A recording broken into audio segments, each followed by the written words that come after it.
Hello, moi c'est Morgane, je suis responsable des relations écoles et aussi instigatrice du Pet at Work chez Extia. Mon métier, ça va être de piloter le recrutement et l'intégration de tous les stagiaires, les alternants, les VIE et les jeunes diplômés chez Extia. Chez Extia, on va recruter plusieurs types de profils parce qu'on est une société de conseil, donc on va avoir à la fois nos consultants qui sont plutôt des profils techniques comme des développeurs, des DevOps, des chefs de projet qui vont intervenir directement chez nos clients. Et ensuite, on va avoir les fonctions support qui sont plutôt des profils commerciaux, RH, administratifs ou financiers. Les plus chez Extia, ça va être d'abord la croissance, puisque du coup, vous pouvez arriver sur un métier, par exemple, en alternance ou en stage, et très souvent, on va vous proposer un premier CDI à la fin de vos études.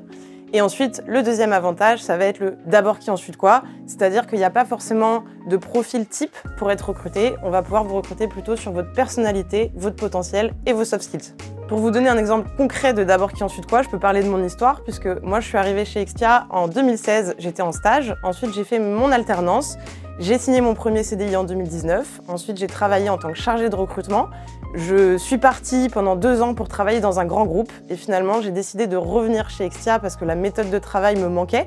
J'avais envie aussi d'évoluer vers des fonctions plus managériales et j'ai eu la chance d'être écoutée et de revenir sur un poste de manager RH. Les 2 raisons pour lesquelles je pourrais recommander Extia, ce serait d'abord la convivialité, puisqu'on a la chance d'être dans une entreprise où tout le monde se connaît, tout le monde se tutoie et où on a une ambiance de travail très agréable.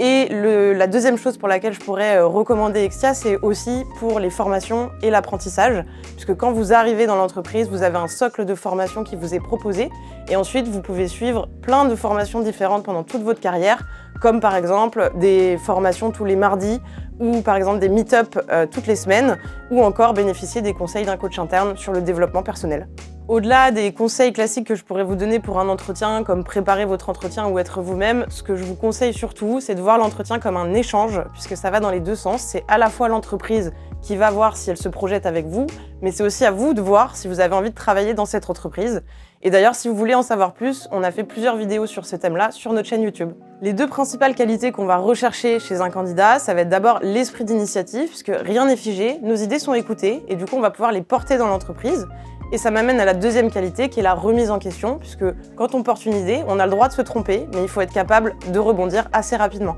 Si vous vous reconnaissez dans ces valeurs, je vous invite à tout simplement venir nous rencontrer pour qu'on puisse en discuter ensemble de vive voix.